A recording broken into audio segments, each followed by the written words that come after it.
爷已经走了。这还真留给我了。既是飞剑，又是剑心传承，他倒是舍得。没事，多看看这飞剑，多想想他今天的出手。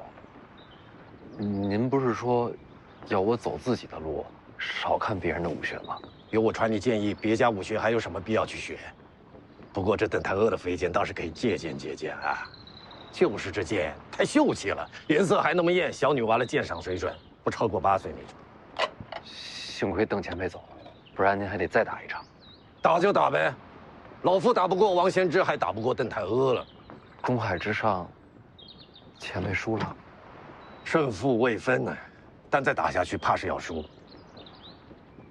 没打完，不打了，再打下去要冲开天门了。真有仙界，仙人有什么不一样？嘿，都是自认为仙人的蠢材而已。您知道所谓仙界的秘密？那种破事你现在用不着知道，就你这身手啊，那地方的事对你来说还早着呢。您说什么就是什么。不过话说回来，这一战既然没打完，就不能算输，没准打下去就是王仙芝油尽灯空的。哎，输了就输了。王仙芝底子扎实，悟性又高，修为稳步上升。这些年来占尽天下高手，磨练自身。我毕竟耽误了几年，又少了条胳膊，赢不了。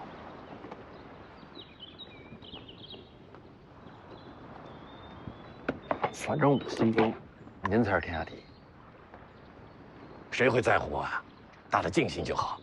不过方才一战，王仙芝也使出了9分力，普天下逼他到这一步的，怕是没几个啦。他还没出全力，王仙芝若出全力，恐怕只有500年前的吕祖才能稳压他一头啊！这么强吗？啊！哎呀，那咱们还在武帝城？废话，赶紧跑呀！我还拿了老黄镜匣。哎呀，拿着吧，这点面子王仙芝还能给我？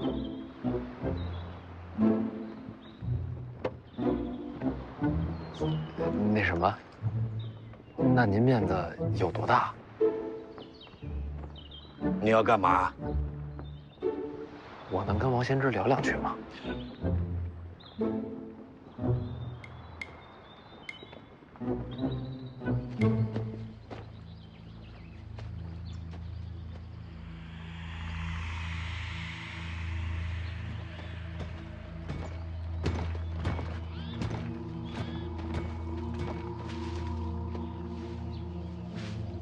龙虎山的人为什么要杀你？为国除奸呗。谁是奸？我，徐凤年啊，都是。伊等等，徐凤年我还能理解，毕竟北凉是王朝心腹之患。你呢？你不是说你是皇子吗？没法子，谁让我是私生子呢？我杀徐凤年，本质就是为了调息天下战乱，借机长兵。如今这心思被看穿了，要杀我也是应该的。谁看穿你？龙虎山？龙虎山就是打手，背后的主使者8成是张居禄了。那老头精得很，瞒他太难。所以，你理解龙虎山杀你的缘由？挺理解的。换我，我也杀。杀我一人，消除未来乱局。我既然不甘平庸，一个后果，当然自个儿接着，不怨别人。你连背后主使都猜到了？是啊。那你怎么还一脸想不明白的样子？我就是想不明白，他为什么要救我。福将红甲都认出来了，一路杀他也坐实了，他跟我只能是不死不休啊！凭什么救我？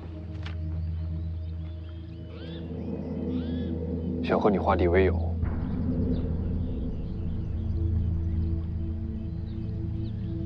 我天天追着赶着杀你，你能化敌为友？那我也想不出了。想不明白，算了，走吧。回武帝城？是啊，回去做什么？杀徐凤年啊，人还好好活着呢。他救了你，你还杀他？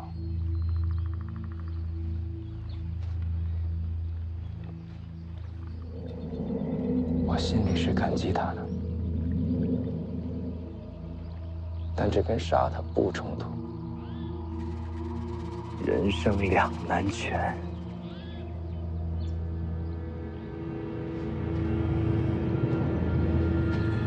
不用去了，大师傅。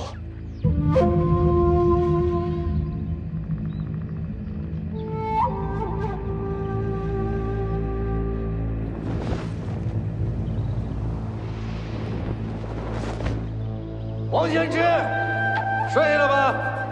聊聊啊。这么喊人能来吗？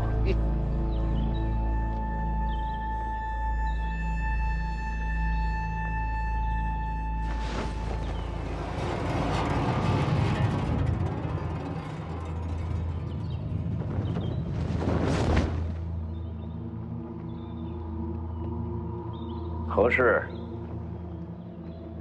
这小子找你。邓太阿的12飞剑，给这小子了，运气不错。王前辈你好，晚辈徐凤年，在此有一事相求，不对，是两事相求。求我？说。这第一件事儿，是想请王前辈借辆好马车。不瞒前辈，有伤在身，回城不想走水路了。你杀了武帝城6名武奴，又抢走了见九皇的遗物，如今又跟我要马车。那6人并非为我所杀，我也没那本事。至于老黄的遗物嘛，我会给前辈一个交代。怎么交代？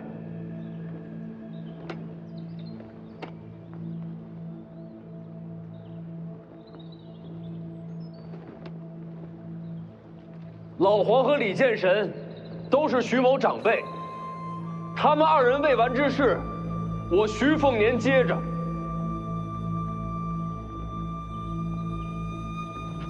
老黄力战身死，是武者归宿，无怨无悔。这件事儿，我从未怪过您。至于李前辈今日一战，也输了，胜负未决。好，胜负未决，1败1平，都没能赢你。王前辈，给晚辈一些时间，我徐凤年在此指天发誓，我终有一日会重回武帝城，替老黄，也替李剑神，与阁下再战一场，决胜东海。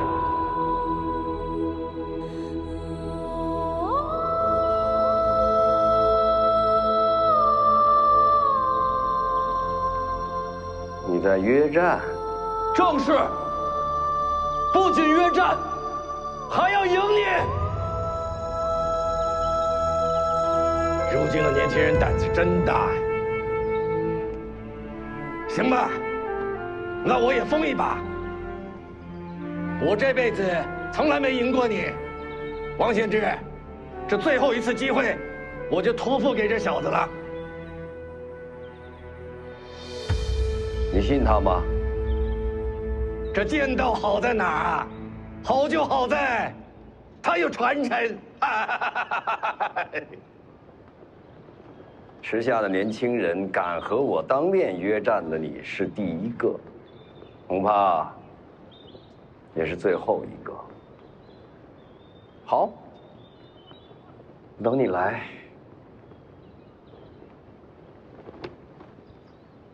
多谢前辈。重回武帝城之时，我会把马车还给前辈。我会让人把马车给你。这第2件事儿，是我听人说，我娘当年遇袭之日，您也在京城。您一直在查害我娘的凶手。小姐过世起，就一直在查。这些年追查凶手，整理出来的东西都在里面了。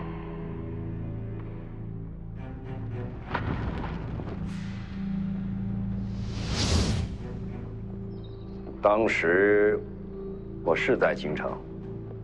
我家人调查记录此事的小册上，记录了此事，但从未有人把您当作疑凶，因为我们都清楚，当日若是您真出手，我娘不可能活着离开京城。我去京城与他无关。我只想问前辈，当年有谁围杀了我娘？那几日是见到几个不该出现的人来到京城，不过那一战，我没撞到。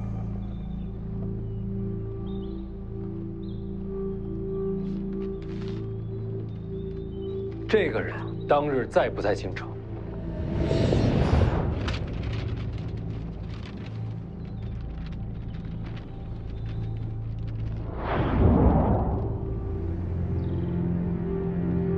他在。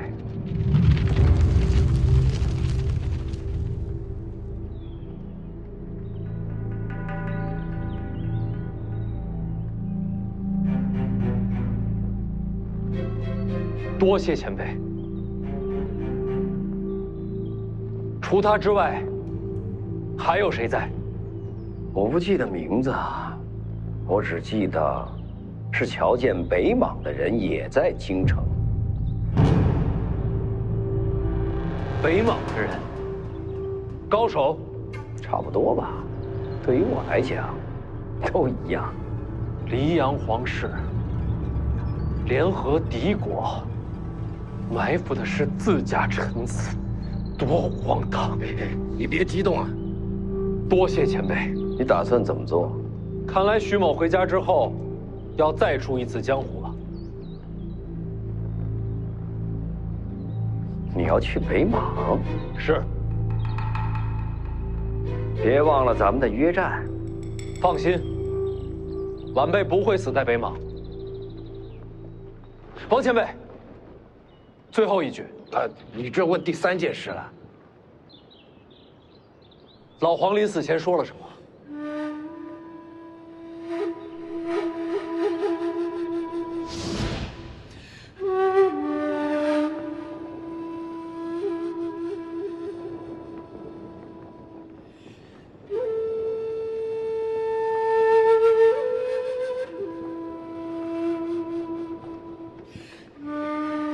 来，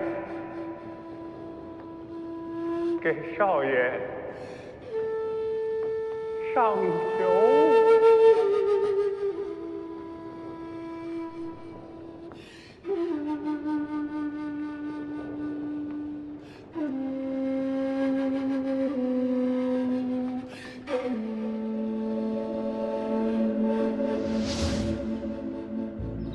他看着哪边？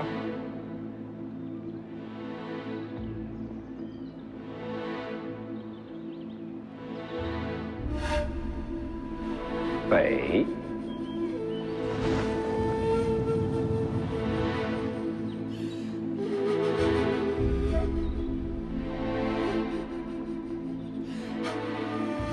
少爷，等我回来，带着东海的酒，咱俩一块儿喝。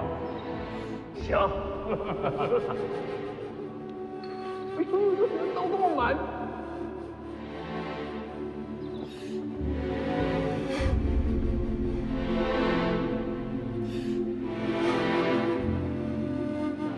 清早去车里吧，前辈也上车。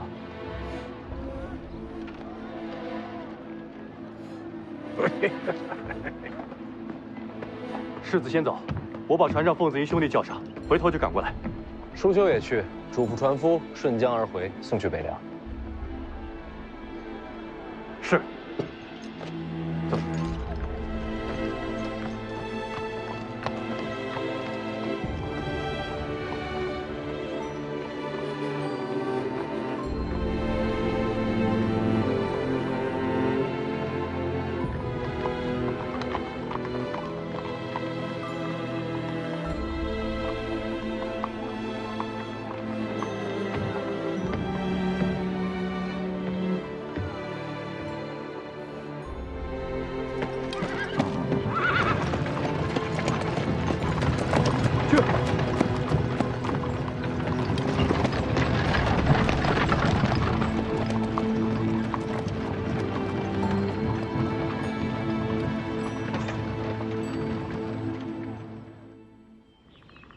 西蜀。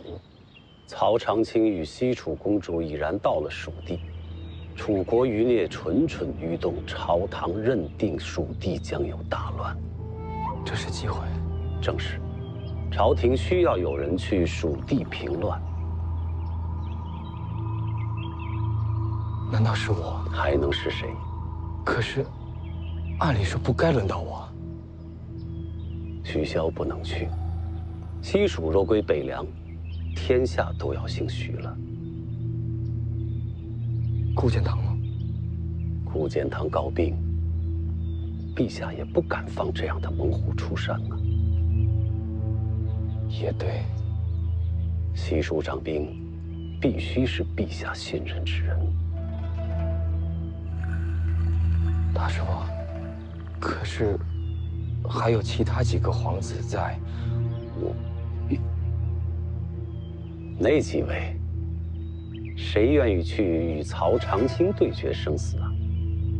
犹豫的犹豫，忌惮的忌惮，这是千载难逢的机会。我把这奔赴西蜀掌兵平乱的差事，替你拿到手了，这是陛下必知。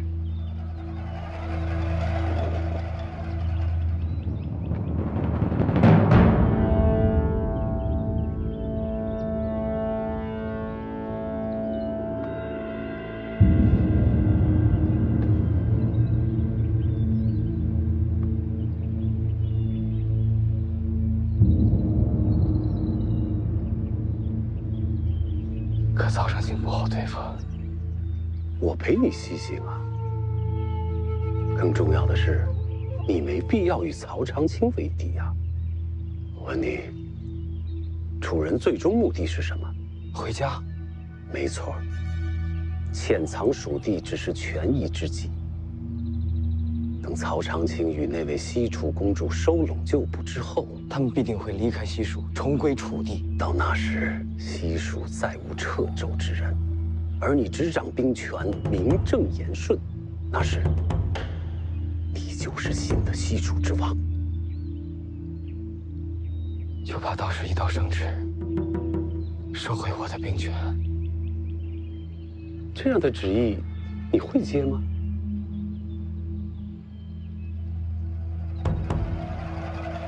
当然不会。等我掌控蜀地，下一步就要往边境之外。边境外，蛮荒。等蛮荒跟西蜀连成一片，我就有了问鼎中原的根基，最差也是一个无可动摇的蜀王。能看到这一步，也不枉费我教导你这么些年啊！多谢大师父，替我抓住这本良机。无需多言，我们即刻赶路前往西蜀。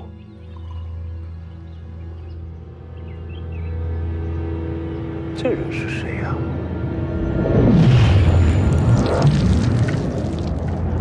袁庭山，轩辕家曾经的门客，如今走投无路，倒是可用。袁庭山欲为蜀王掌中之刀，斩尽仇手。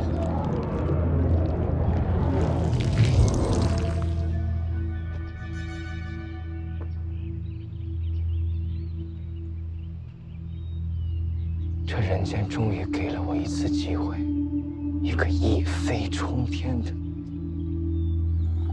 机会。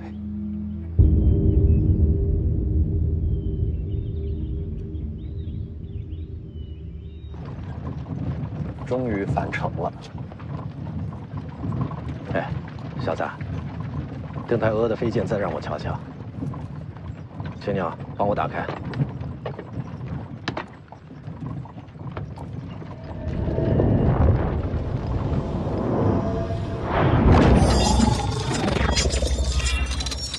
您也会使这剑阵？剑道出行时千万条路，到终了又好似殊途同归。可这只是假象，小子，没有殊途同归。这邓太阿的飞剑与老夫的御剑瞧着相似，实则天差地别。这其中的道理不好说，越说越错，你自己领悟。好活，当上。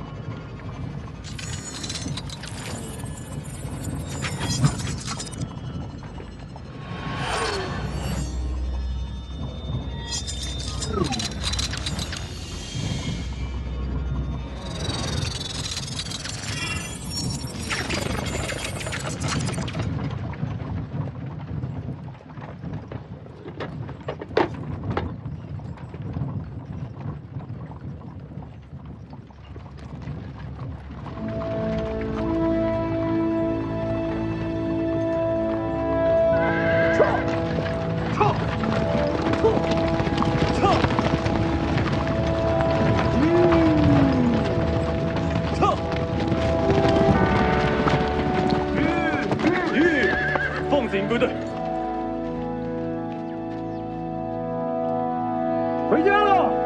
撤！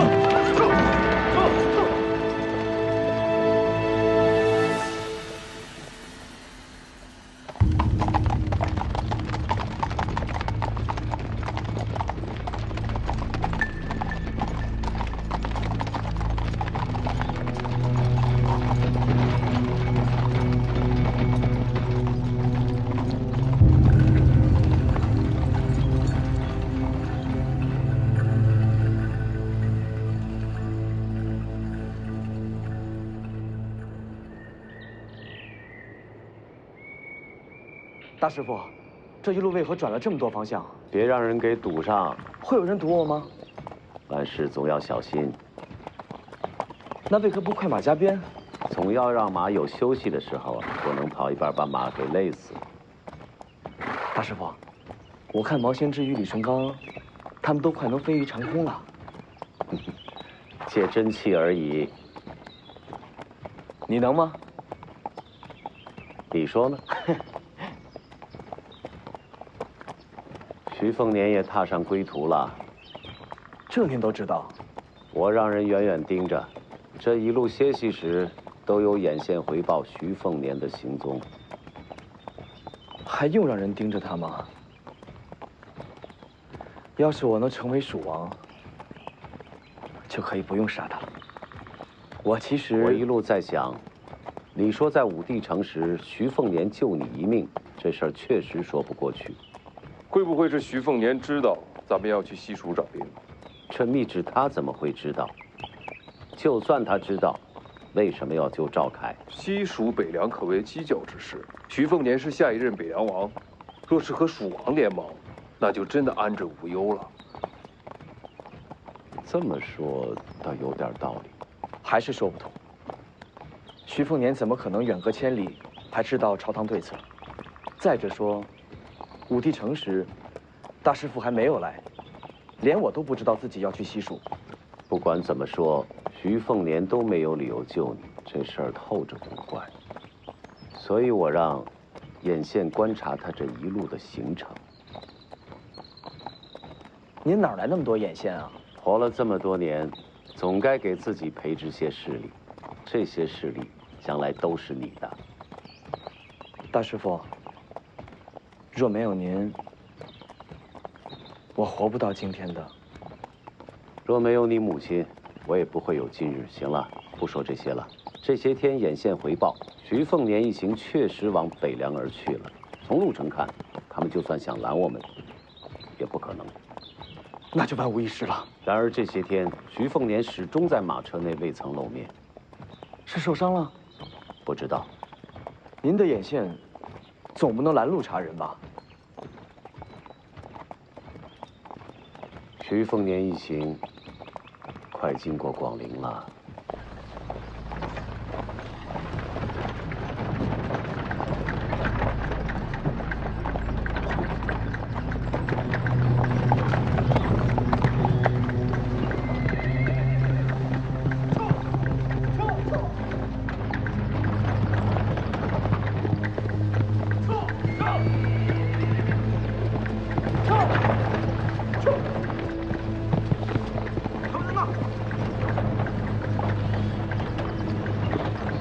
我给广陵王赵毅传了消息。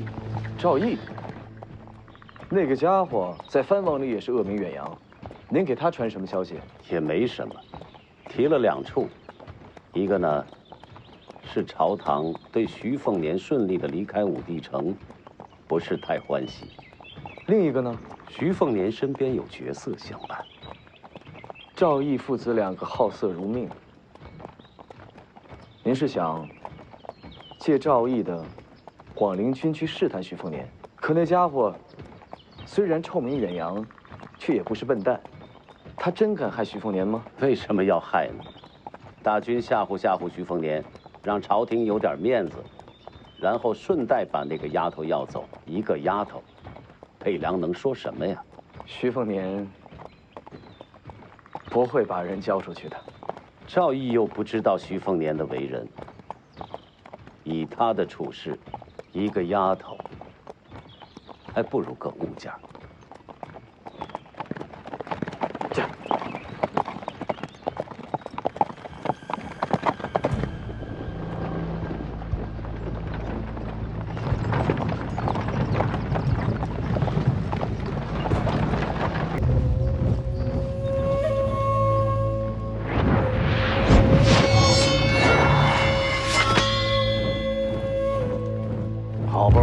踏实讲。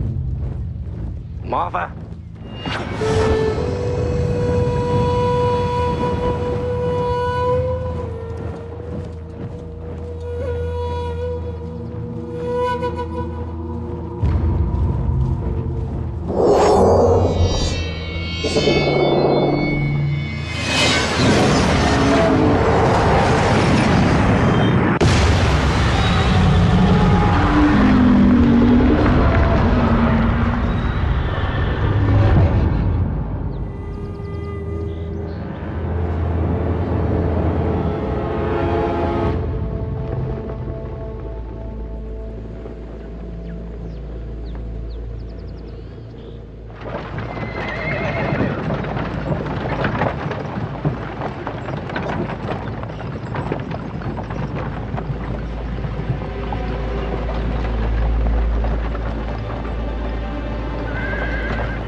人们都以为啊，你会永远的把自己困在听朝廷的顶上。同袍忌日，怎能缺席？何况画地为牢，画的就是听朝廷，高处地下，依旧是在听朝廷内，不曾越界。嗯。哎，你说哈，这每年都要来这么一回，这身边的人呢，是越来越少，这灵位却越来越多喽。总算换回了一场人间太平啊！可他们都看不到了。他们在看，一直在看。李淳罡一剑破甲2000余，广陵军心胆俱寒。你们都听见了吧？啊，都听见了吧？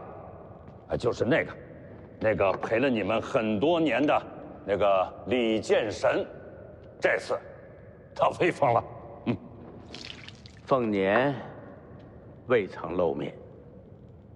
哎呀，你说哈，他这次江湖之行，我全都安排的妥妥的，啊，甭管是青州也好，还是江南也罢，我所有的布局可以说是做到天衣无缝了。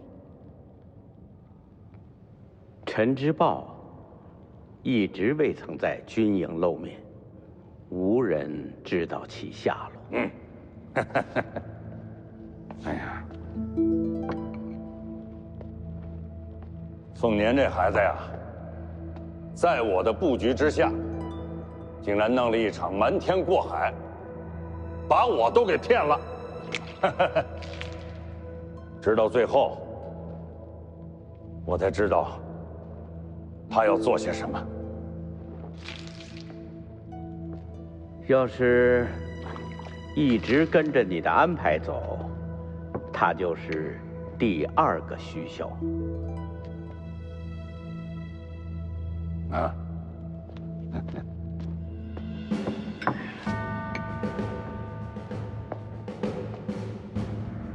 他选择了一条与我不同的路，是一条我从未敢触碰过的路。我的儿子徐凤年，他将打破我的枷锁，以自己的方式面对众生。他就是下一代的北凉之王。他会守住咱们的北凉大旗，镇守住咱们一起打下来的天下。这样的未来，这样的北凉王，你们还满意吧？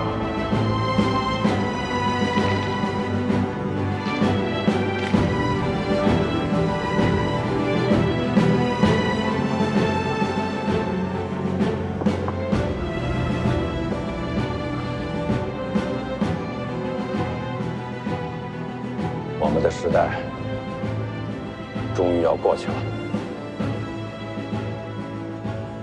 北凉有了咱们自己的新王。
别动手！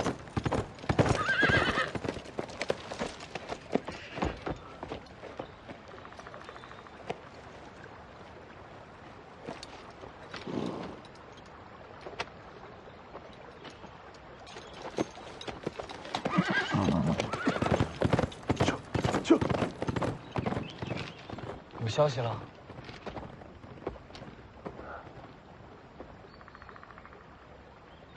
广陵军出动，李淳刚走出马车，一剑横空。结果呢？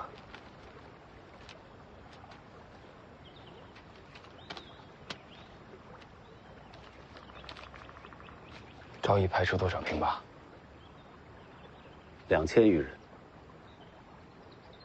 李淳刚一人一剑。一人一剑，此次再无人敢阻拦车前，一路北去了。真厉害！徐凤年呢？出来没有？李淳刚既然还在马车上，徐凤年自然也在，就算不在也不重要了。有我陪你西行。李淳刚不来，谁拦得住你？那就万无一失了。这一夜难得睡得踏实。大师傅，咱们上路吧，我已经等不及赶去西蜀了。好。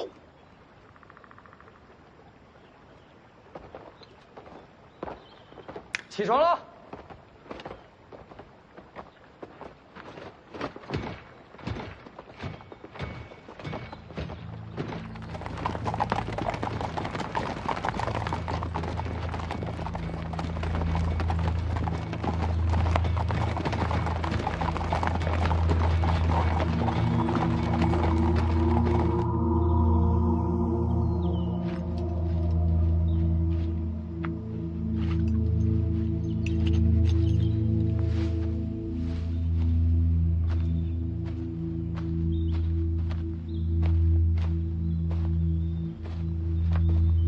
大师傅，为何不骑马了？骑马，人多眼杂，我下面的路走水路更安全。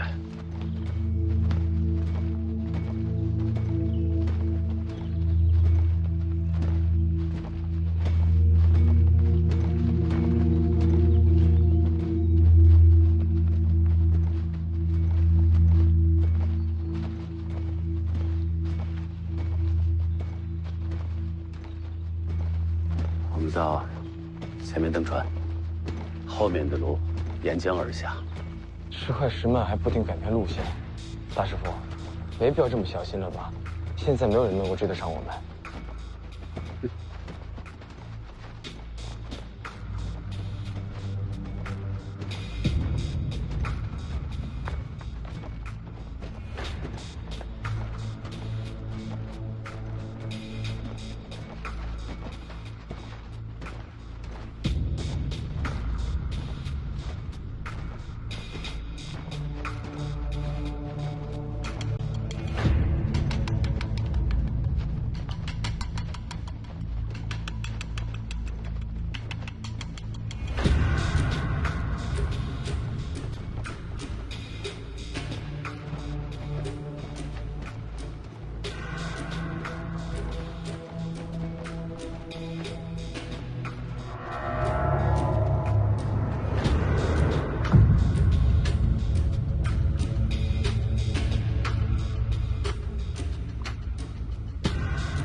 怎么可能？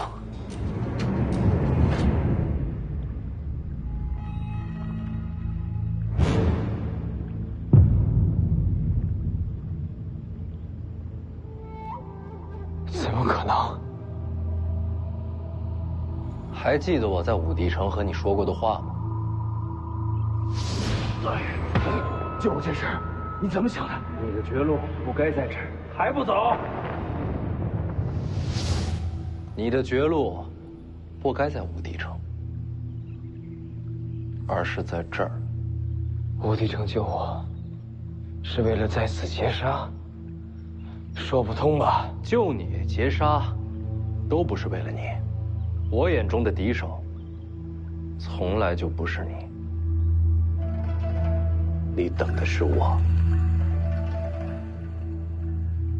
我娘进京中伏那天，你人在哪儿？徐骁应该查过。我受命离京，不在京城。我查了你的调令，也找人把当年每一个存活下来的人问了个遍。韩雕死，我娘中伏那天，你回了京城。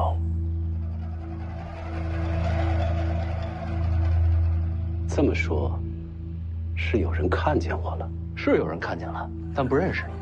但没关系，你的相貌比较好认，就不怕认错？本来已经8、9不离10，而武帝城一行，则是彻底确认此事。这个人当日再没在京城。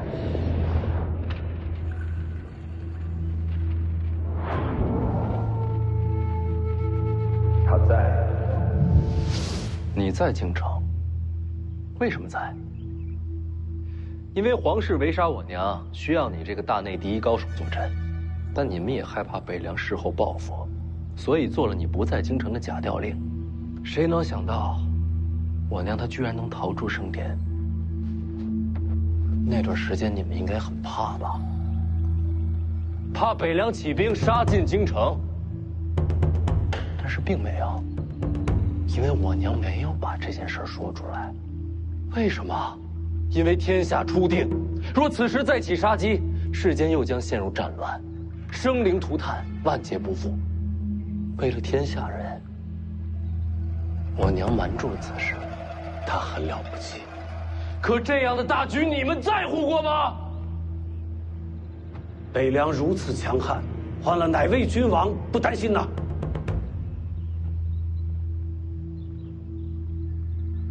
你承认了？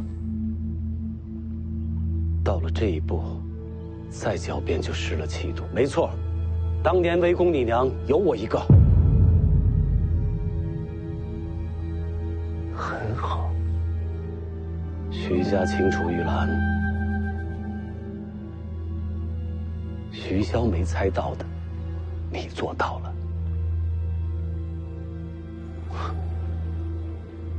你就这么小看徐骁？这么多年以他的能力啊，我不相信他没有怀疑到你。但他始终没有想过复仇，因为北凉子弟死伤无数，才换来天下太平。他不敢为了一家私仇再起刀兵，让天下陷入战乱。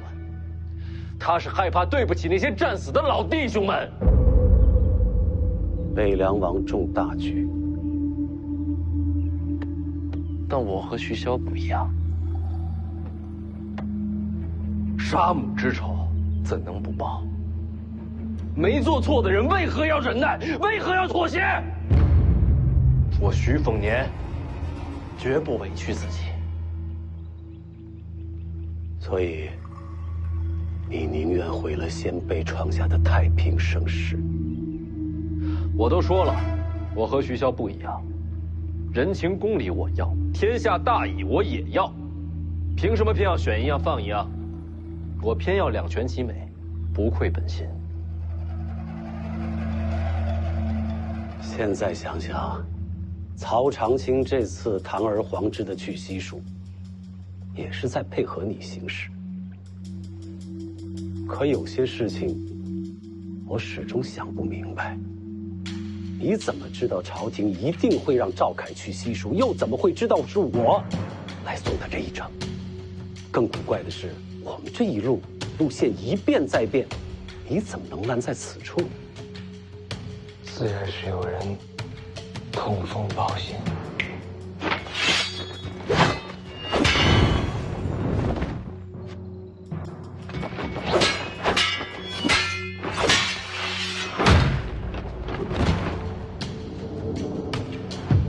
是你？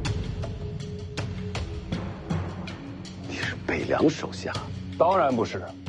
其实他的身份就是你一切问题的答案。我为什么知道朝廷会将赵凯派去西蜀？自然是有人在朝中帮我将局势推向这一步，同时又在与我互通有无。你到底是谁的麾下？你没看我是用刀的吗？顾建堂，顾将军告病，是不是很及时呢？不可能。顾建堂为什么要和北凉合作？因为只要我活着，大师傅就会把所有的机会都留给我。有您在，就不会让顾建堂离开京城的。猛虎不回山，总是心不甘的。就是我死了，陛下也不会放他离京。可是少一分掣肘，就多一分希望。说的在理。既然是顾建堂麾下，怎么会在轩辕家做门客？算我多问了。轩辕家掌控天下水脉这其中的便利之处，顾大将军自然是看明白的。对大将军来说，我就是不知名的小人物。我想入驻轩辕，既是受命，也是为自己求前程。可惜啊，被世子抢先一步。轩辕家的时候，你就和徐凤年合作了？并没有。大将军不可能预料到世子插手轩辕家，我是后来才受命与世子合作。哪有时间受命？何况，你也没有机会与徐凤年交。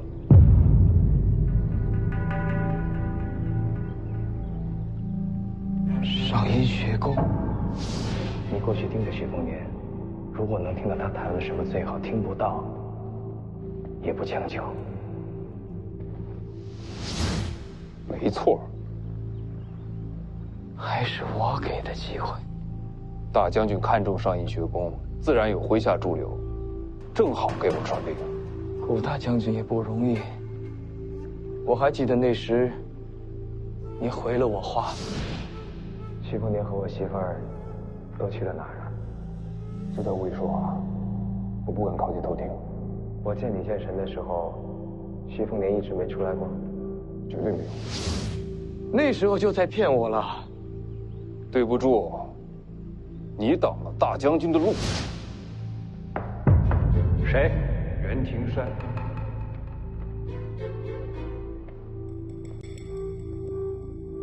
顾大将军想问世子，知不知道王妃遇伏那一晚，寒雕寺岂是在京城？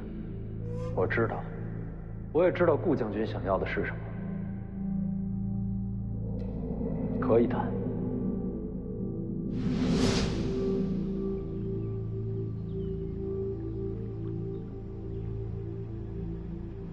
这么一来，差不多都明白了。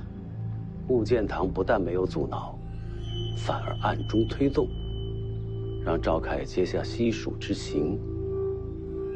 再加上此人一路暗中传信，才让你出现在这里。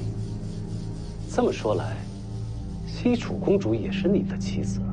江离不是妻子，就算没有江离一事，也有别的办法让你出京。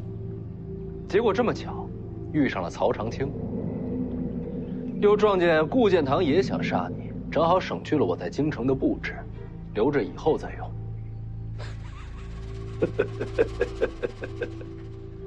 谋划倒是不错，可惜呀，顾建堂没法亲自来，就不陪你聊了。我们上船。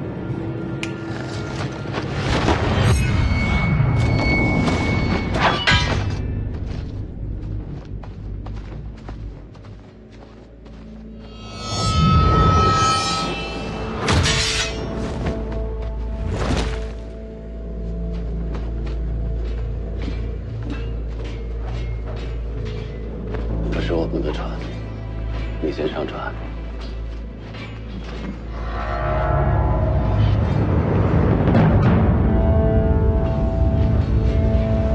你也来了。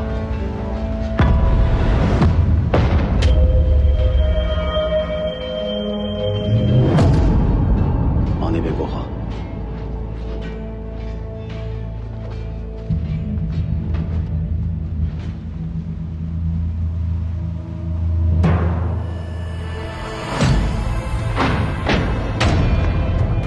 骑龙像，姐弟4个都到齐了。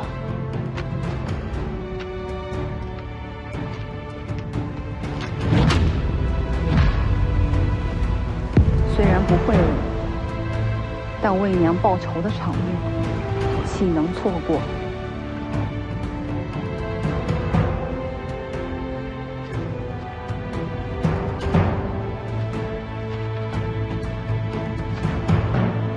难怪你要帮轩辕家，天南海北齐聚此处，也只有掌控天下水路的轩辕家可以做到了。江南、学宫、龙虎山轩辕家，你这一路每次停留，都是为了今天准备的。你们无路可走了。就你们4个，也想杀我？谁说只有我们4个？难不成你还能从北凉调兵啊？ 徐凤年，我时刻关注北凉，徐骁麾下那些义子里，也就只有楚禄山听你号令。如今楚禄山兵马未动，依旧镇守在北凉，你哪儿还有援兵啊？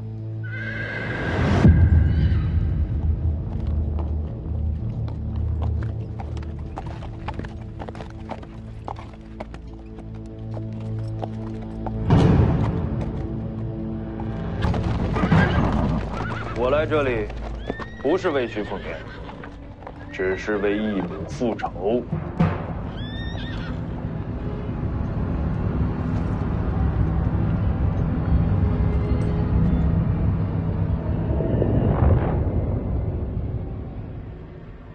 想办法杀出重围，不必等我，先去驻地。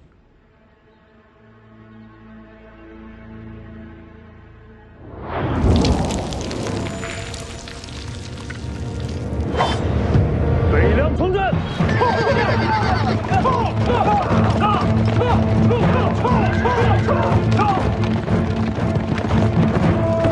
就这些人，远远不够。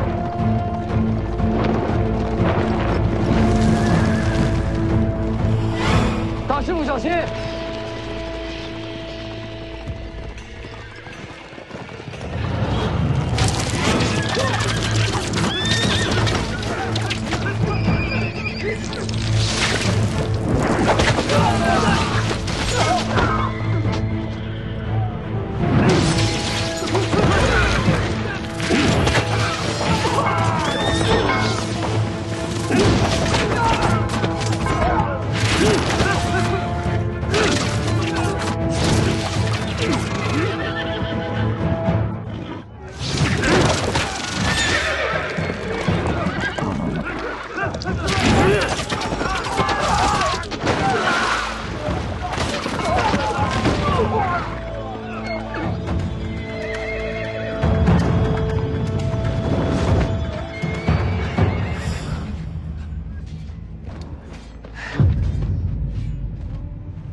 没想到，到最后竟是夫妻相赠。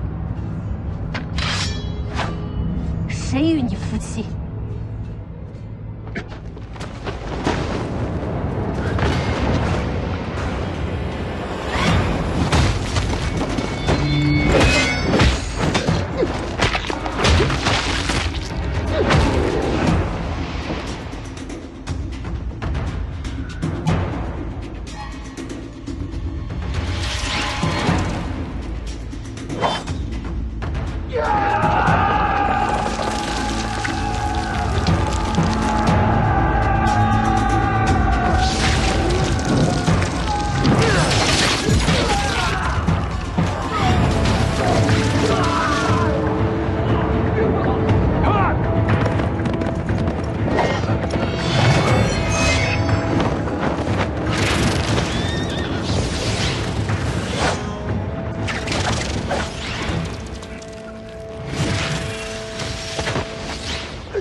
金刚经，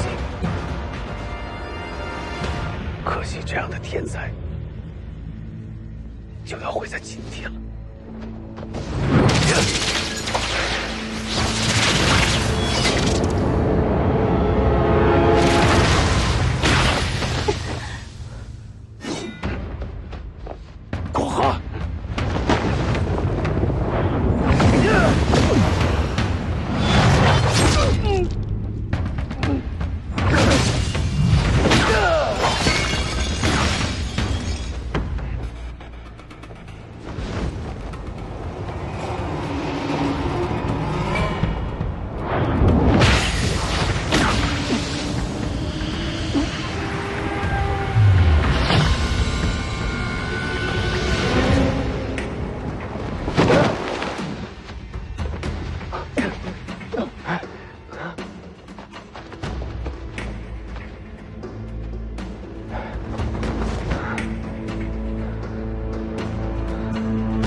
没丢吧？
贼先擒王，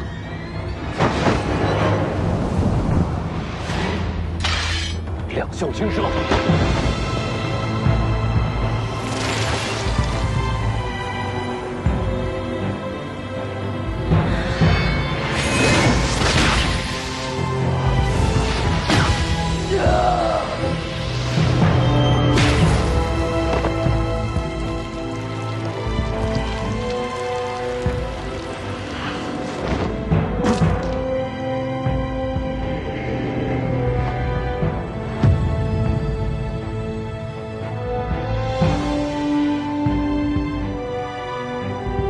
什么是天命？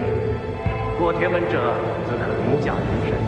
可我偏偏不服，不服天道能定人神，命运无法抗争；不服人法胜天，我天人便是仙神。有我手中剑展开天门。现在你明白什么是一剑开天门了？斩去天命，斩去家法，这念头才是一剑开天门的魂魄所在。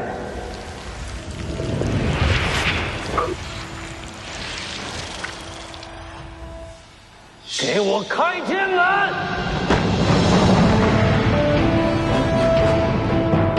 凤年，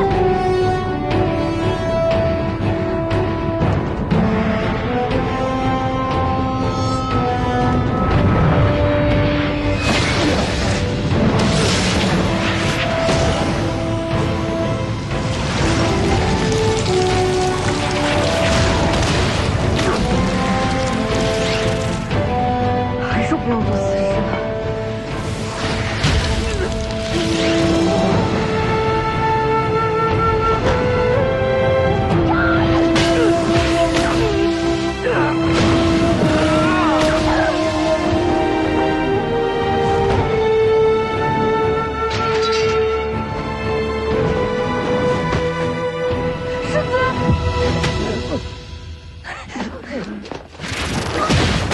了。凤年，哥，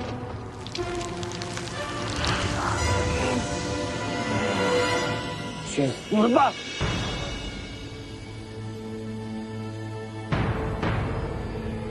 大黄金。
邓太阿加上李前辈接了一剑，剑一剑，下次打开盒子，用两袖青蛇的心法，可以用一次飞剑。若不是李淳罡，加上邓太阿剑意，仅凭这一剑，你们杀不了我。当年围攻我娘的还有谁？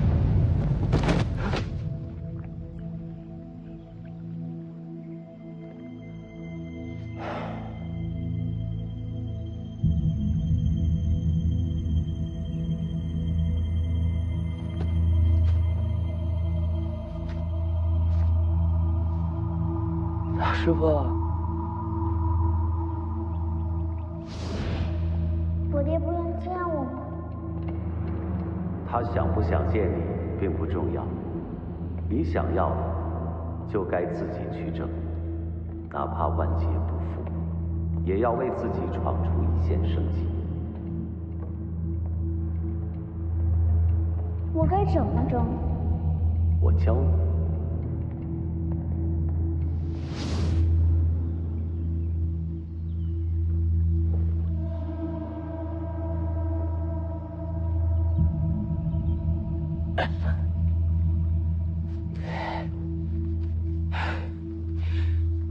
徐凤年，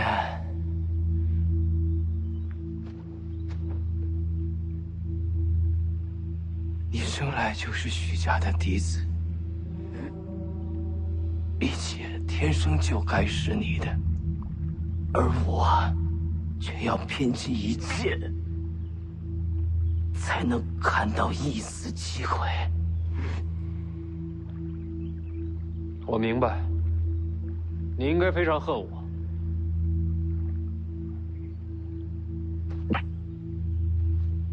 我不恨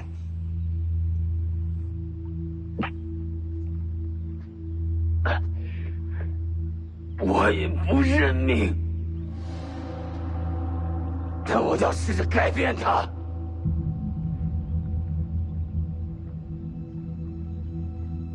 哪怕这改变把我带到今天，带到现在，我都不后悔。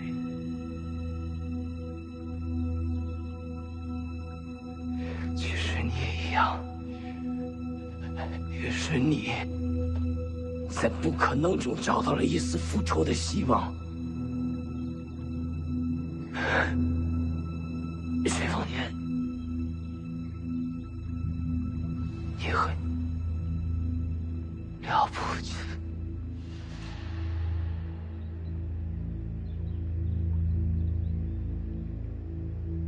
但我从没想过为了一己之私，挑起天下战乱。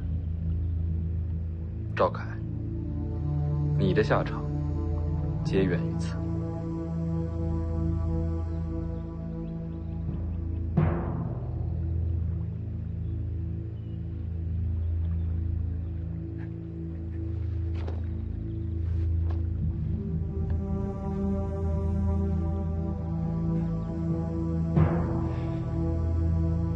我输得不远，徐凤年，你比我强。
别再掉了。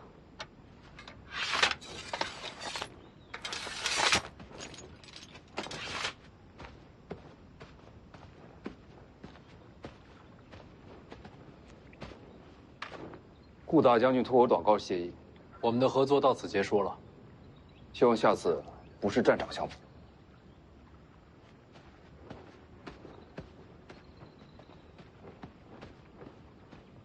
这应该是最后一次与你合作。谁知道呢？回北凉。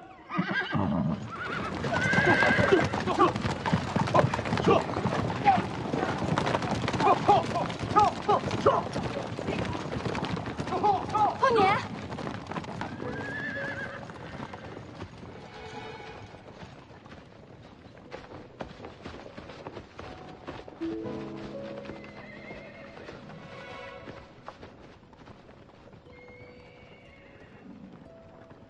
我有种感觉，他永远不会承认你是北凉王。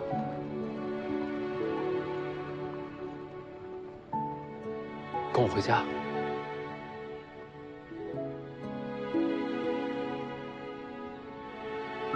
我们必须回到原处。如果现在跟你回到北凉，就等于是昭告天下，是我们杀了韩雕嗣和赵凯。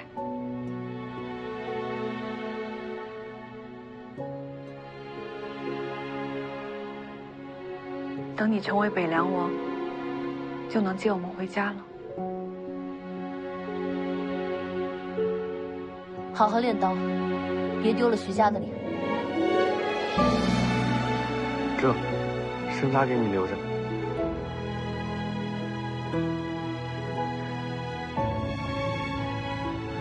等我回了北凉，我得再去一次北邙。剩下凶手的线索就藏在那边土地上。等我完成真正的复仇，我就回来接你们回家。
多谢。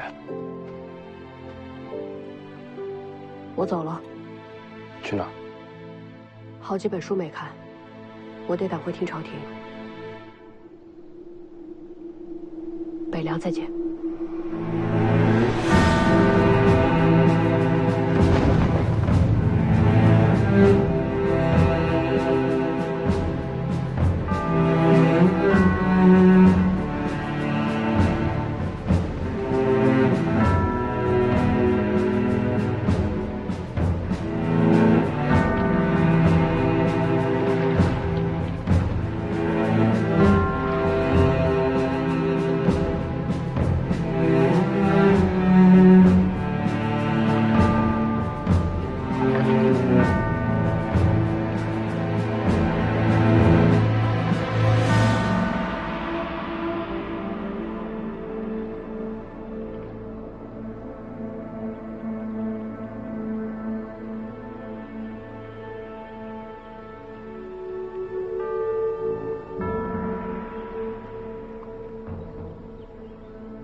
如果要去北莽，我得学会自己使出飞剑才行。没感觉到邓太阿留下的剑心吗？哪有那么容易啊？不过这些可以先不用考虑。也许前程未卜，但不管未来的旅程走向何方，只需记住一点：北凉在等我们回家。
止步！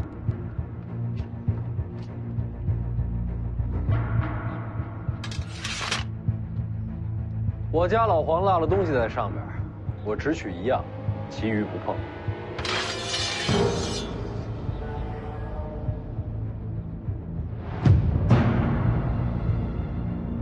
那就是只能动手了呗。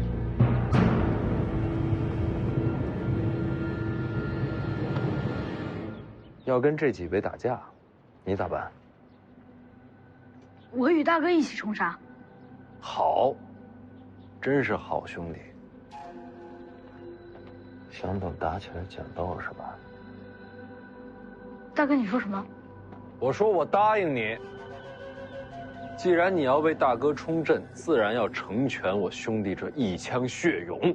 大哥，你干嘛呀？大哥，我还是个孩子。且看我家兄弟冲杀！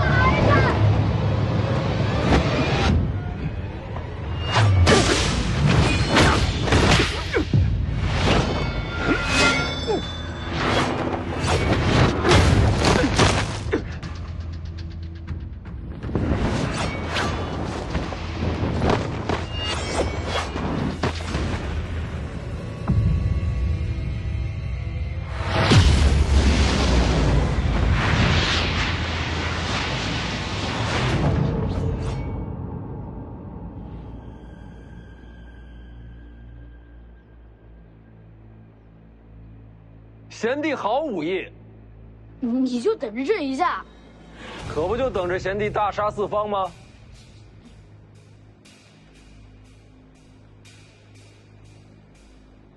其实我并非徐凤年手下。说得对，诸位手下留情啊！哎，大哥，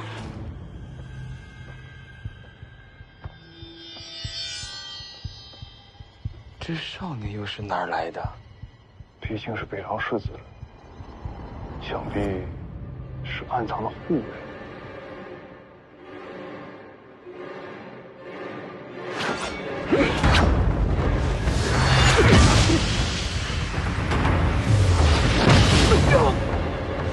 真是藏得够深的，直到此刻才用出来。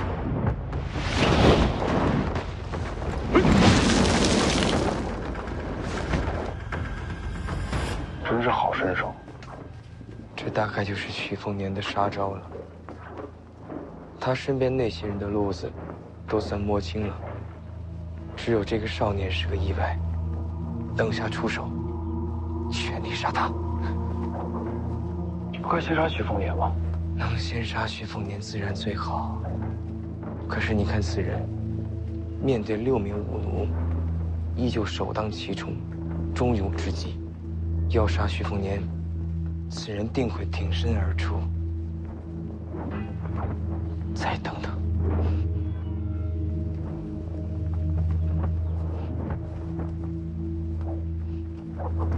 有道理。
世子，感觉这些武奴并未尽全力拦我们。都到这儿了，没必要回头。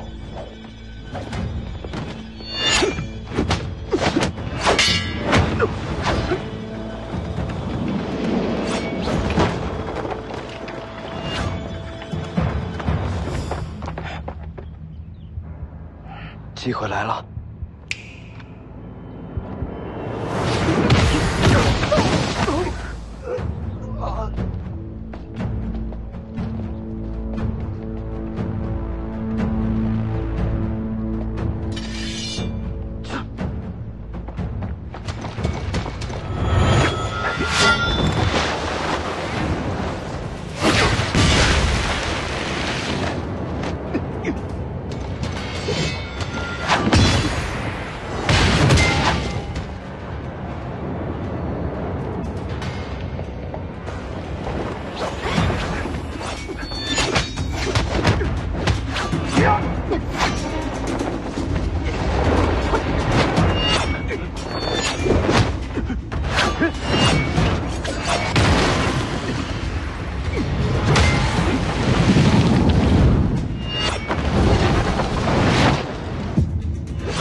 一共12位武奴，没错，都在这儿了。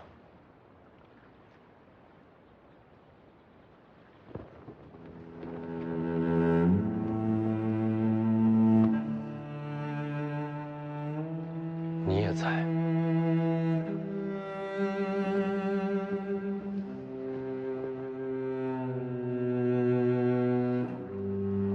世子你好，我是你姐夫。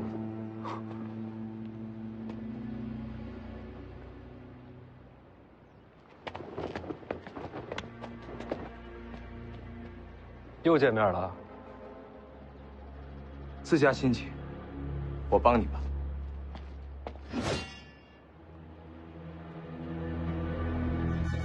连我都放着。福将红甲，我认得。我要说福将红甲跟我没关系呢。你觉得我信吗？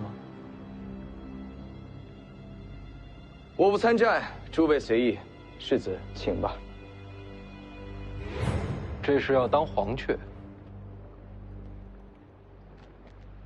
那6位出手，你身边的怕是护不周全。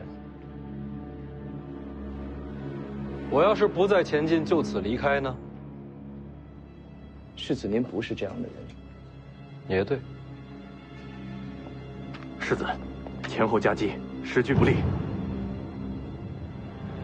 用兵者被敌围困，难寻出路，该如何？那就杀出条路来。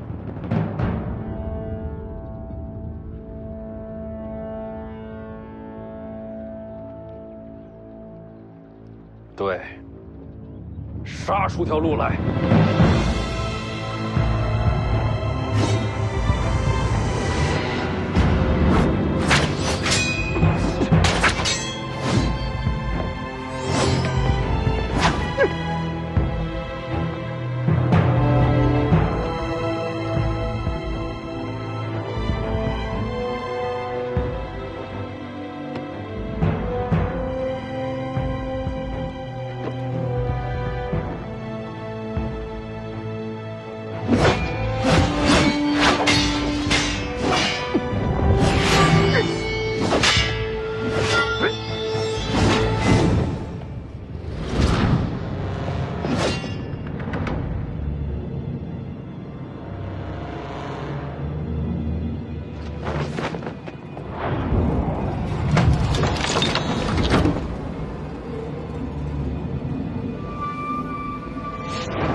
玄甲，青梅卓玛，春水朝露，桃花，起。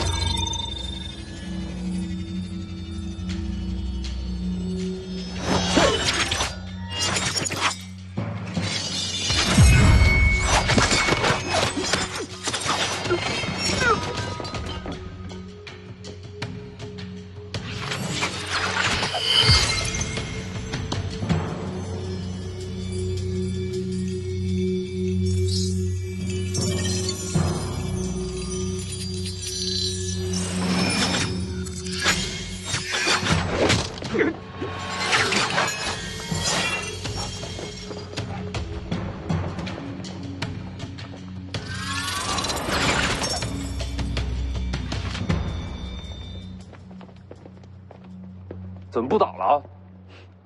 那一位既然出手，拦不拦的，也就没意义了。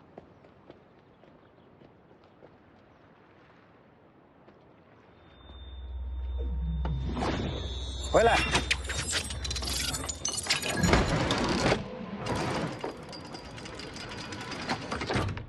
多谢前辈一剑之恩。多谢前辈6剑之恩，敢问前辈可是桃花剑神？我是邓太阿。这份恩情，徐凤年记着，将来再报。不是你报，是我报恩。徐凤年，你娘是我远房的表姐，这也能攀上亲戚？带头的是真好。当年我在吴家剑中练剑之时，你娘对我有一饭之恩，有救命之恩，有授业之恩，这恩情太大，怎能不还？唉，只可惜，你娘当年孤身入皇城时，我人在东海之外，待我归来，一切都晚了。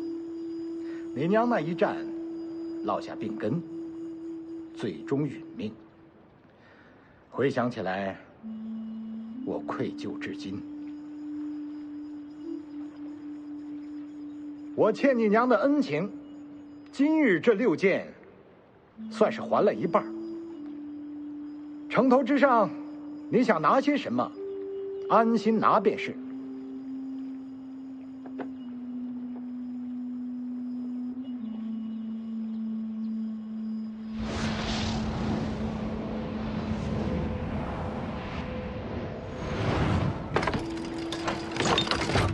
这12柄飞剑，也算是追随邓某一生，今日赠于世子。这飞剑杀人之术，全在此匣之中，能不能够领悟得到，就全靠世子你自己了。这剩下的一半恩情，至此报完。世子，从此你我互不相欠。多谢。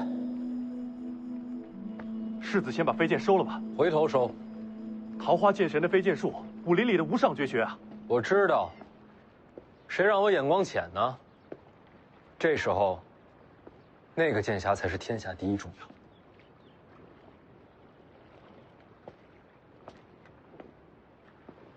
邓先生，您若是要给我一剑，不如早点动手。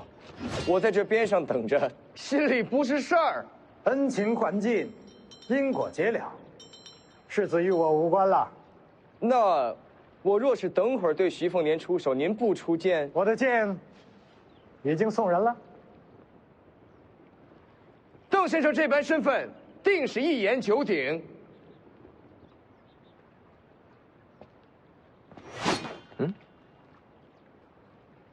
这会儿不打，我也不傻。人家邓先生前一半恩情，就是助你家世子去城头取剑匣。我要出手，也得等他拿完东西，人家恩情还完了再说。这会儿天底下，没人阻得了你家世子取剑匣。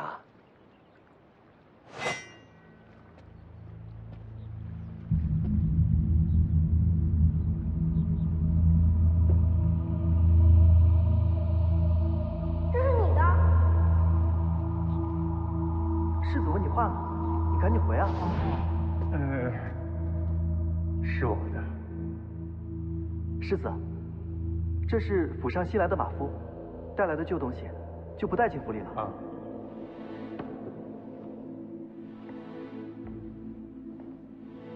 这东西你带着多久了？带着很久了。这是你的就是你的，拿着。可以不要。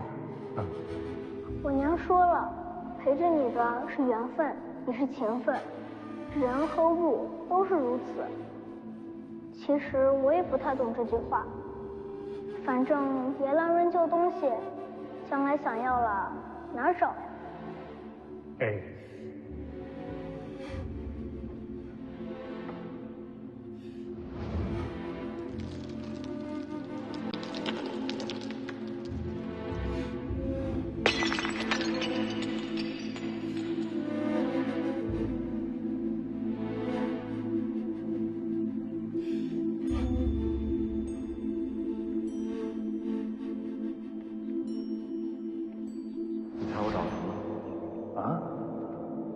找着什么了？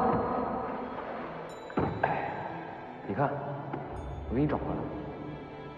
你可以不要了。这么多年了，你一直带着他，对你很重要。那都是过去的事儿，干嘛否定过去的自己啊？没有曾经的你，哪有现在的你啊？不管怎么样，对我来说，你就是老黄。既然天意让你把他给找出来了，那你别再扔了。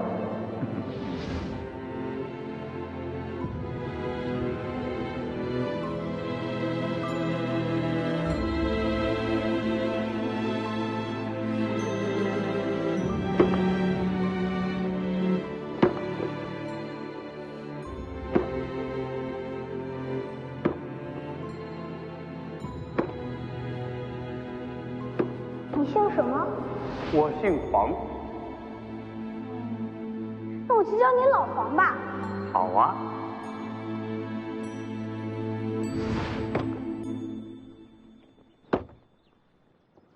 老狗，老狗，天下没有断了尾巴，没了归路。老狗，老狗，天下没有脱离埋骨，天理辛苦。世人以炉火炼剑，以金铁炼剑，以气血炼剑。今日，我借阴阳之机，星光之焰，借雷霆淬砺，乾坤作也。直至今日，终于建成。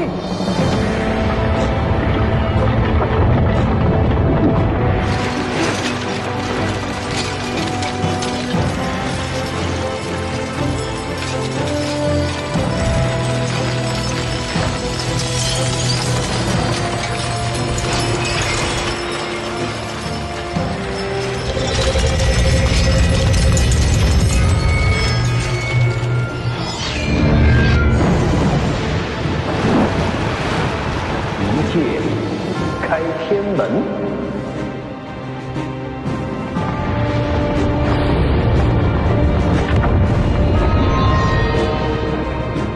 好一个剑神李淳罡！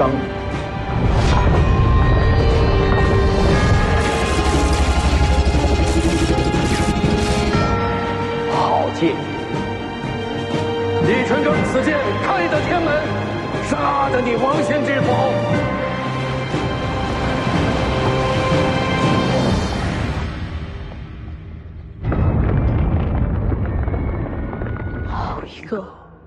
一剑开天门。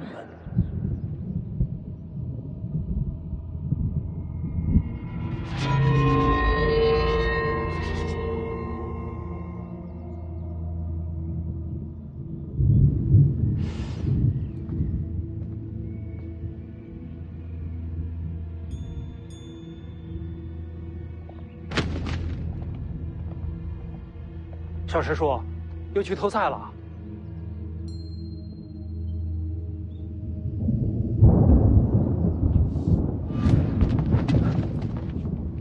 小师叔，这是怎么了？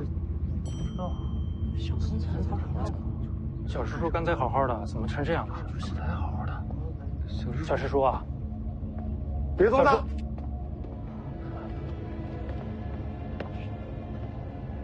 怎么回事？小师叔方才呆立在这儿，望着天边，突然就成这样。哪个方向？那边。是东方啊。就地给他搭个棚子。然后呢？然后什么都不需要做，等他自己醒来。东方发生了什么，能叫醒了你？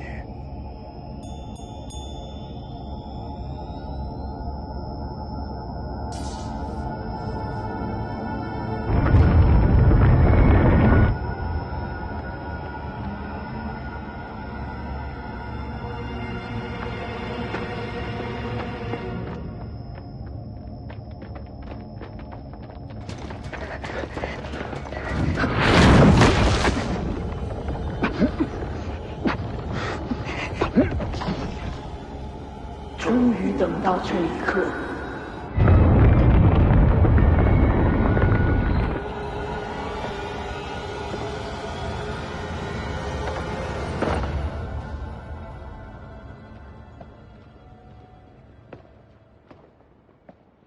就没见过这么大架的，真是开眼界了。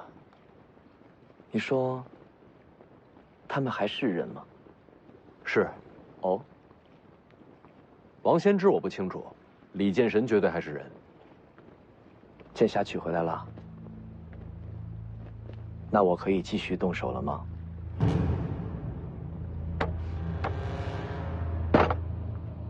你觉得你还有机会吗？李剑神刚出剑，你觉得他还顾得上你吗？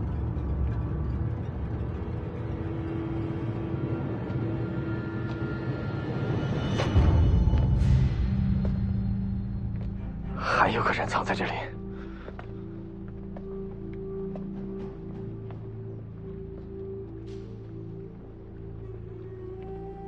桃花剑神在此，不仅仅是为徐凤年吧？见过赵老天师。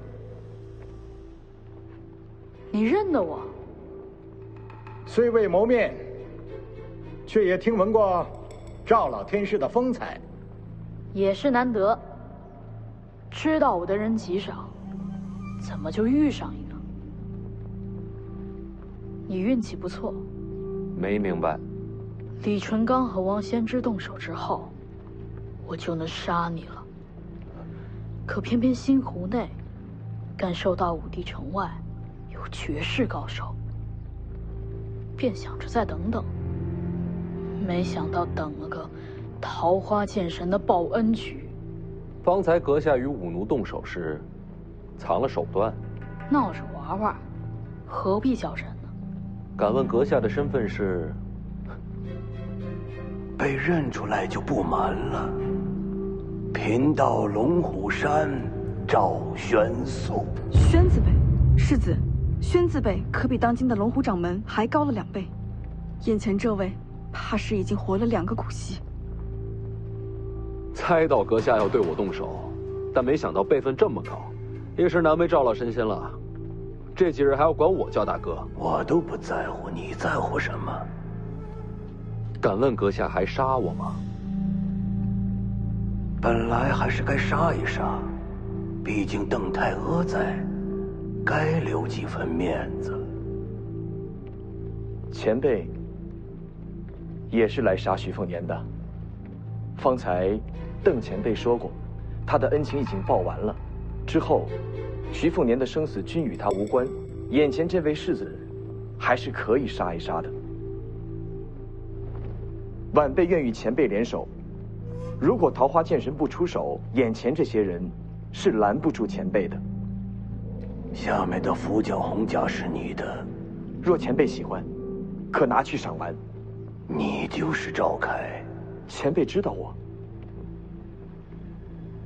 徐凤年我不杀了，杀你也一样。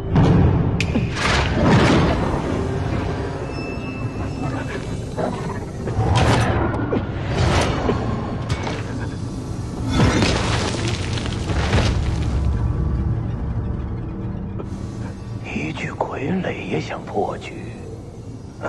晚辈要是说错话做错事，愿向前辈谢罪。徐凤年是大乱之因，你也一样。龙虎山既受皇恩，今日就取你性命还份恩情吧。这是疯了！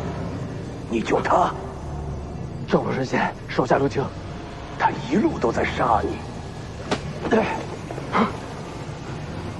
能不能说一下，救我这事儿，你怎么想的？你的绝路不该在这儿，还不走？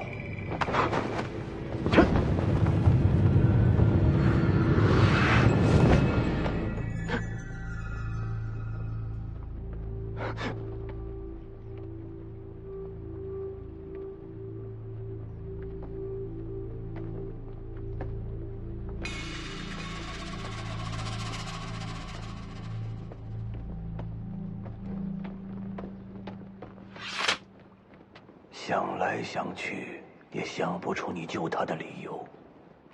按常理来说，你应该是疯了。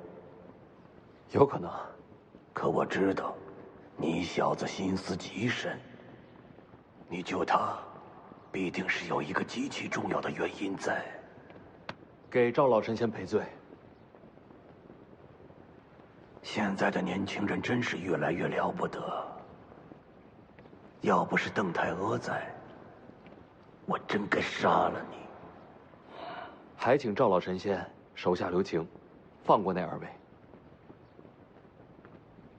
反正将来都是你自己的结束。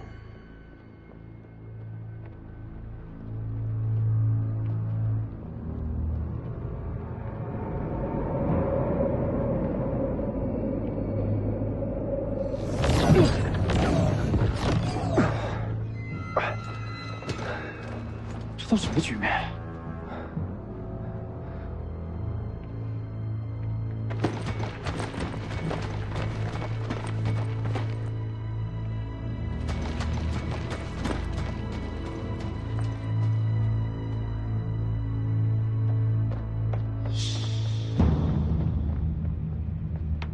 多谢老神仙。老神仙这次来武帝城，不仅仅是为了杀人吧？自然是为了开天门求飞升。天门，武学到了极致，就有飞升为仙的机会。要飞升，就要打开天门。我虽身如少年，内在却接近腐坏，毕竟等了2个甲子。老神仙连这都告诉我了。终于有了登仙之机，这些话说说也无所谓了。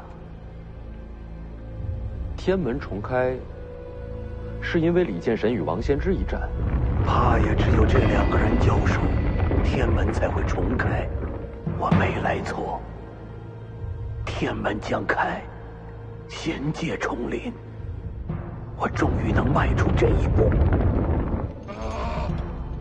桃花剑神此来武帝城，想必也是为了此事。你还说对了，我还真是为了天门而来。天门眼看就要打开，你我都有飞升机会，或许还能合作行事。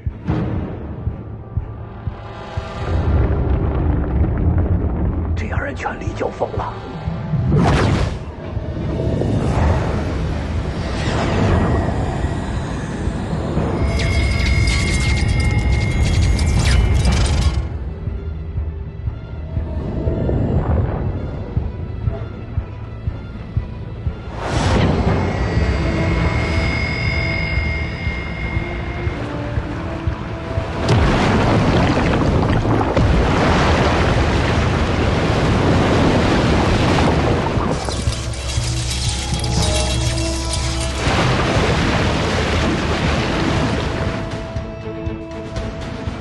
一步了。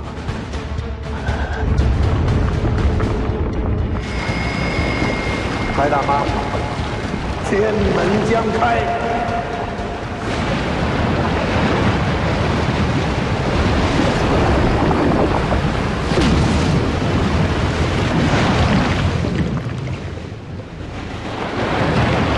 胜负未决。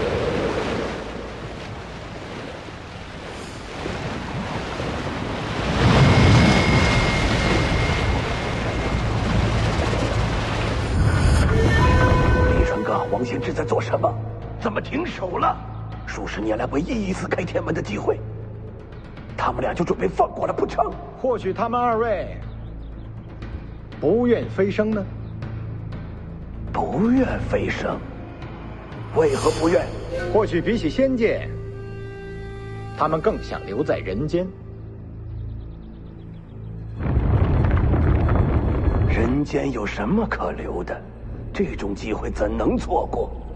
如今契机已成，再加一份力，便能打开天门，迎回仙界。既然如此，就由我来打开天门吧。剑戟！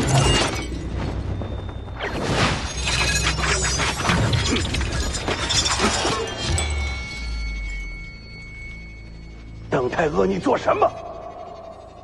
老天师方才有句话说错了，邓某此来武帝城，确实是为了仙界天门，只不过不是等它打开。那你要的是什么？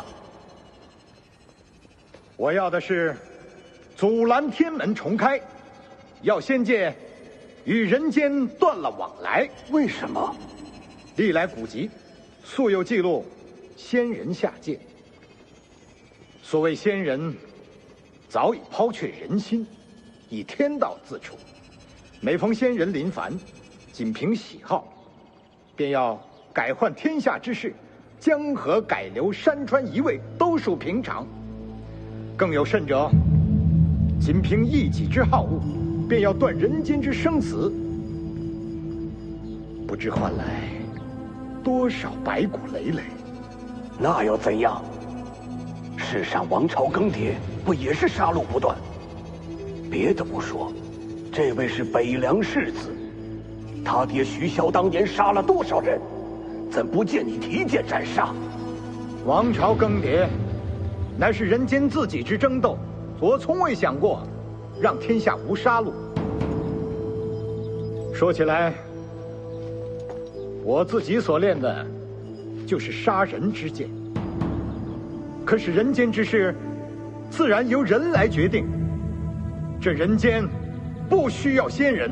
就为这个，你要拦下天门重开，断了天下武学者的前进之路吗？哼，邓某从来就不是讲道理的人。你拦我飞升之路，你我便是不共戴天之敌。你也拦不住我。峨眉朱雀，黄铜皮肤，一体太阿。此剑阵取名冰解，本来是为王仙芝而准备的，却不想用到了阁下身上。我倒要看看邓剑神能否冰解贫道。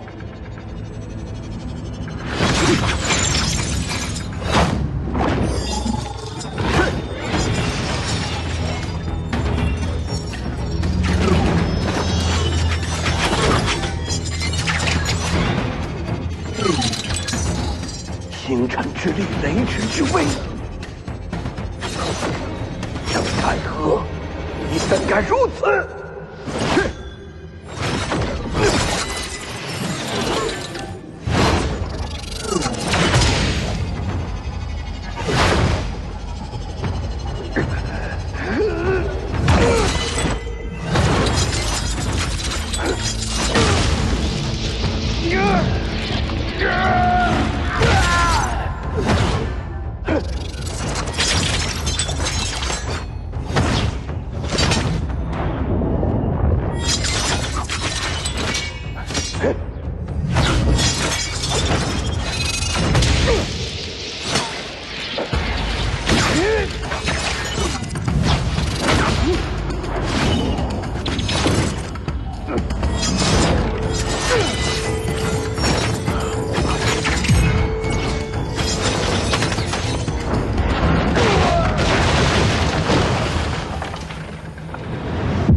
邓太和，你走我飞升之路，我必要杀尽你血脉亲朋。赵老天师，此时收手，还能保住性命。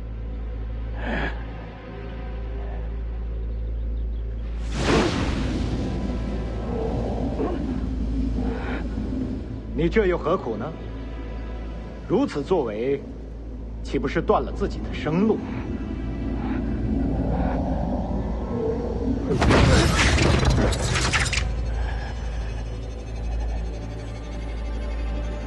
天人之间，岂受他人束缚？这人间，我已待腻了。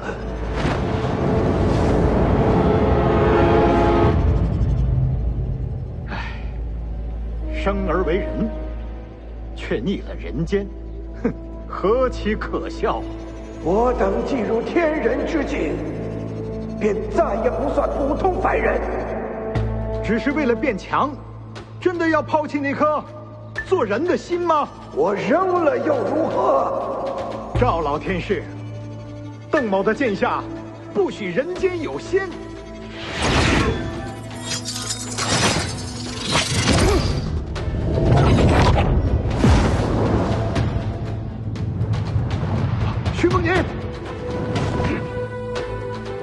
他既然与你有恩，我就让他死在你面前。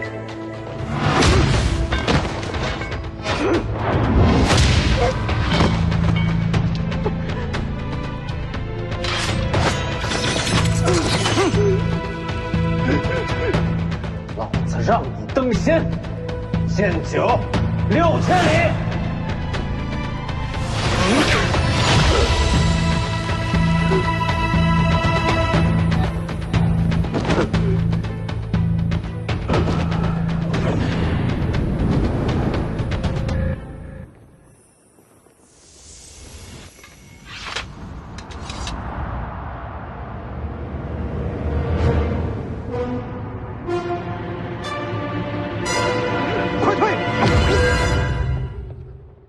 去死吧！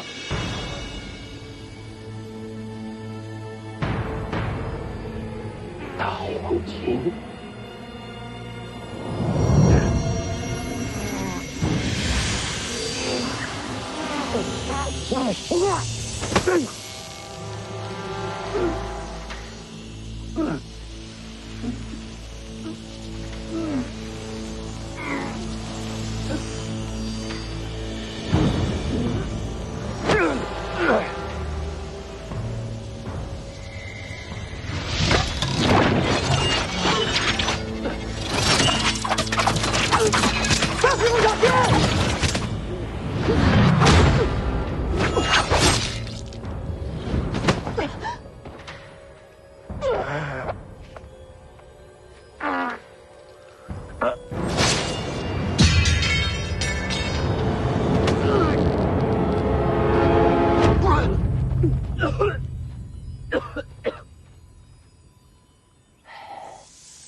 邓太阿加上李前辈借了一件，借一件。下次打开盒子，用两袖青蛇的心法，可以用1次飞剑。若不是李淳刚，加上邓太阿剑意，仅凭这一剑，你们杀不了我。当年围攻我娘的还有谁？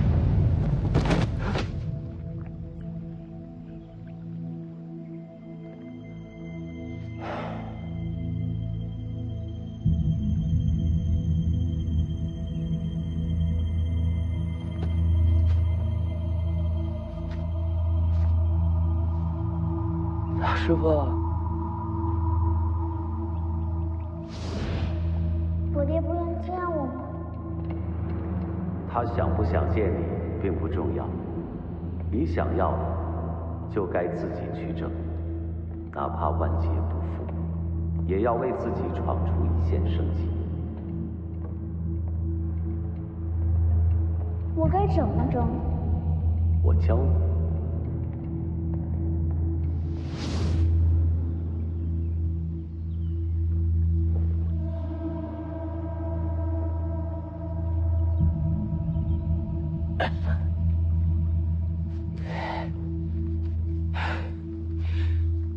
徐凤年，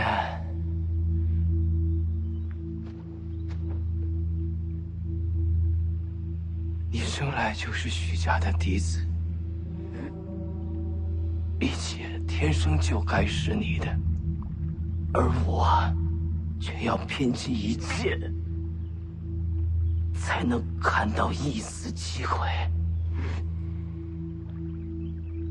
我明白，你应该非常恨我。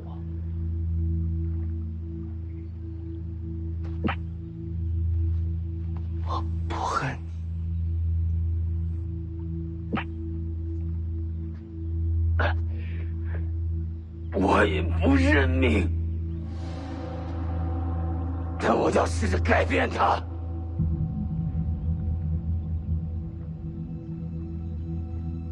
哪怕这改变把我带到今天，带到现在，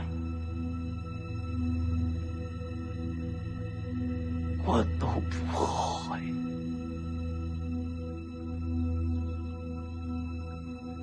其实你也一样，也是你，在不可能中找到了一丝复仇的希望。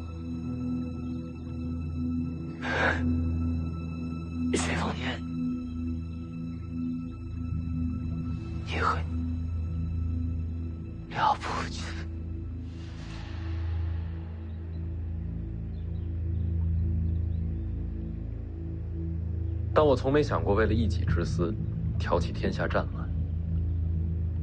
赵凯，你的下场皆源于此。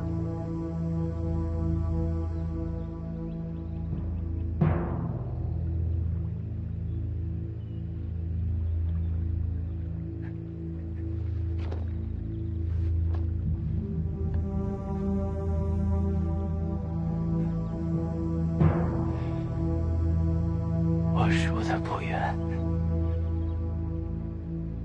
徐凤年，你比我强。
别再掉了。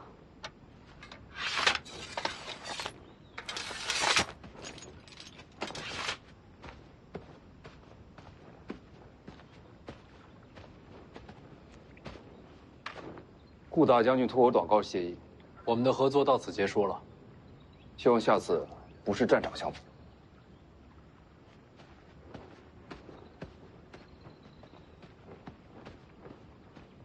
这应该是最后一次与你合作，谁知道呢？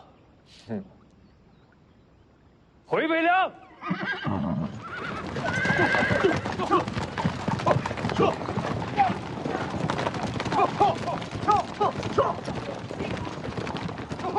凤年，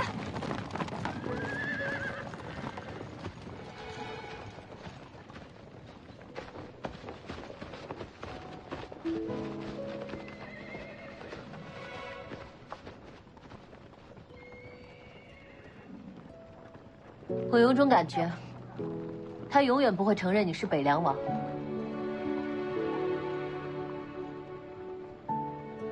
跟我回家。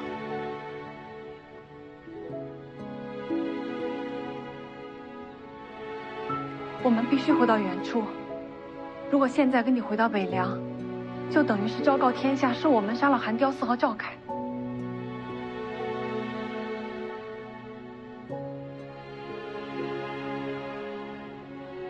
等你成为北凉王，就能接我们回家了。好好练刀，别丢了徐家的脸。这，生杀给你留着。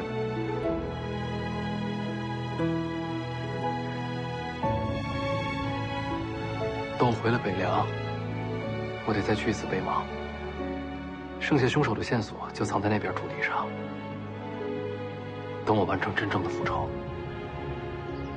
我就回来接你们回家。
多谢。我走了。去哪儿？好几本书没看，我得赶回听朝廷。北凉再见。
如果要去北莽，我得学会自己使出飞剑才行。